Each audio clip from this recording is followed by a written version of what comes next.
Hi, and welcome to this video, the only place you've ever wanted to be. My name is Angelina, and I'm the proprietor of Your Authenticity Witch, and today I'm going to tell you another ghost story. I forgot about this because it wasn't scary. I guess because it wasn't scary. My mother is dead, and she's been dead since the early 2000s, and I did not find out that she was dead until 2005. And she probably died in like 2000. um I had been going through a particularly difficult year. I didn't realize, like, emotionally and mentally, that she had passed until 2019. So 14 years later. And I had her journals as a possession. And I didn't really care for the energy that was connected to them because, frankly, they contained all of her neuroses and trauma and pain. And I strongly felt like I needed to get rid of them and that they needed to be burned.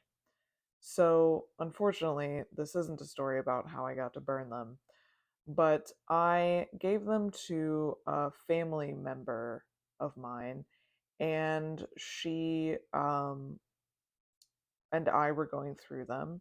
It was around the time of Samhain or Halloween, and we did the traditional setting out of a plate for our dead, and we chose to have my mother in reference to a family member that we wanted to hold in reverence. And I felt really creeped out about it. In the days leading up to Halloween, I was having a very hard time. The mourning process that I was going through was absolutely um, torment for me. I was sadder and more heartbroken from her passing than I really anticipated ever being. Because right in those 14 years of her being dead, I never really realized it and internalized it. And a little backstory is that my parents got divorced and they had split custody. My stepmother is a highly abusive, physically and emotionally narcissistic woman. And during the time in which my parents got divorced, um, my stepmother had already began abusing us. And during one of the times in which my mother took us away for, and I say us because my sister is there, took us away for a weekend visit, she never planned to bring us back, and so she didn't. And we were on the run for some time, maybe almost 2 years. And that was the last time I would ever spend with her. And I never would see her again after being like 5 or 6 years old.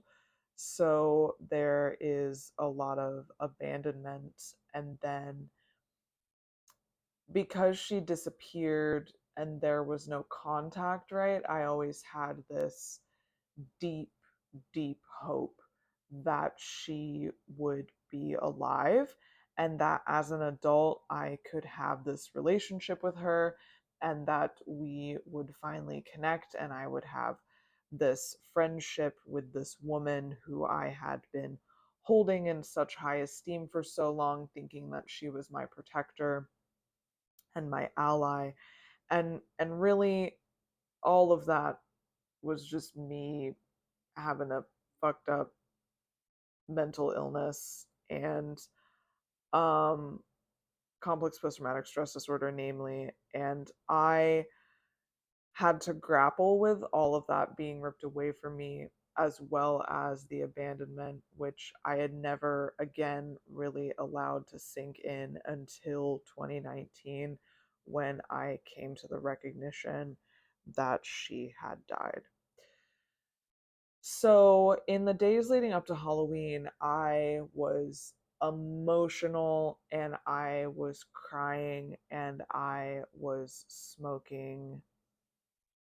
And if you know, you know. And I had this experience out on the front porch where I was bent over crying. And I was crying so hard, it was uncontrollable, just snot and tears were falling off of my face. And out of nowhere, there was this really sharp wind, and it hit me on the back of my lower back that was exposed, and it immediately jolted me out of what was happening. Immediately jolted me out of what was happening. And my ex-husband was sitting on the porch, and I said to him, "Did you feel that? Did you notice that?" And he said, "What?" He didn't even notice it. To him, it was just other wind, but it was wind spent meant specifically for me. And I don't know if that was my spirit guides or if that was my mother herself. So I sort of like got it together and I wiped my face and drank some water. And I was like, okay, I'm going to go to bed now. And I feel like the next night was Halloween. I was really, really creeped out about setting the place for her. I didn't know if she was going to show up at dinner, and I was like creeped out about the potentiality of her showing up at dinner. Especially since I can talk to ghosts, and I was like, would I like what would happen? Would I have to like tell my aunt and uncle that she's here, and like my uncle's daughter was going to be there, and my uncle's daughter's baby was going to be there, and her friend down the road was going to be there, and my ex-husband is there, and like the dogs are there and the cats are there, and we're drinking absinthe, and I'm just like, this is so many levels of fucked up that I can't believe that we're entertaining this, because in some way it felt like we were making fun of my trauma. Even if that wasn't the case, it felt exactly like that. So we had a fire lit in the in this second house where we had been baking bread all day, and the house is well sealed, so I knew it was going to be warm in there, and it's the end of October and we're in the mountains, so I was like, I just want to go in there, I want to smoke and listen to this Doja Cat EP. And if you know the EP, you know the EP. I'd been obsessed with it at that time. So I was like, I'm feeling pretty okay. She didn't show up for dinner. I felt relieved. And I went into the cabin and I started smoking and listening to this EP and like stretching and walking around and dancing.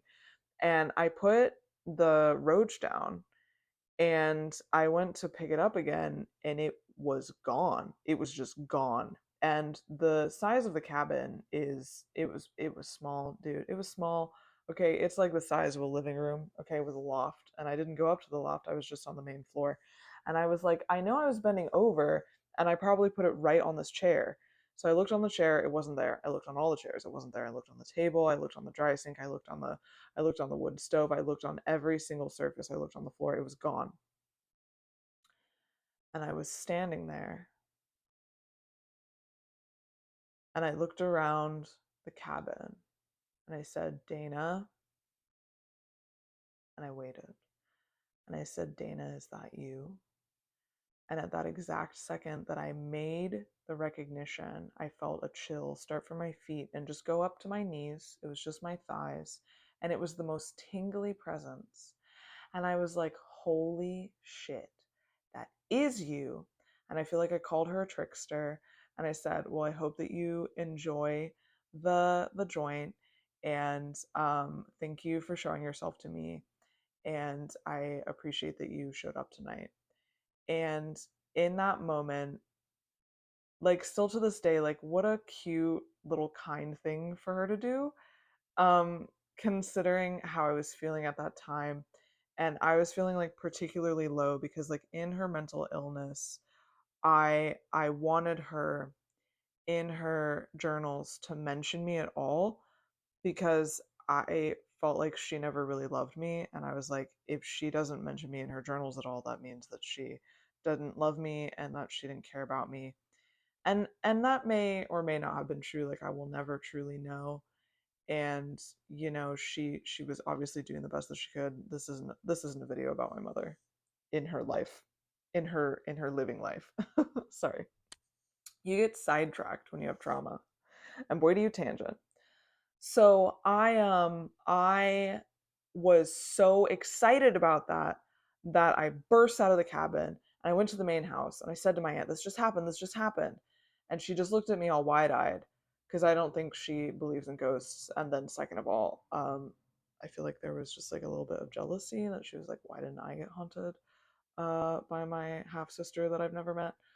And it was just like the perfect ending to the most hellish, aggressive fall, late summer morning period because I had realized that she had passed the day before her birthday in August.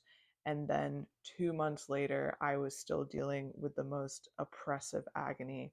And for it to all come to the head of her haunting me for a moment and showing me that she was there was so lovely and kind of her. Like, so lovely and kind of her. And I always say that now that she's dead is the time that we can actually have a relationship together, um, because she can be my mother now if she wants to be without all of the trauma and baggage of her human existence. And that's something that's really special. That's something that's way more special than rekindling something that was lost. And you may or may not understand that, but it is what it is. Anyways, that is my only other ghost story, I think. Unless I remember more. So thanks for sticking by.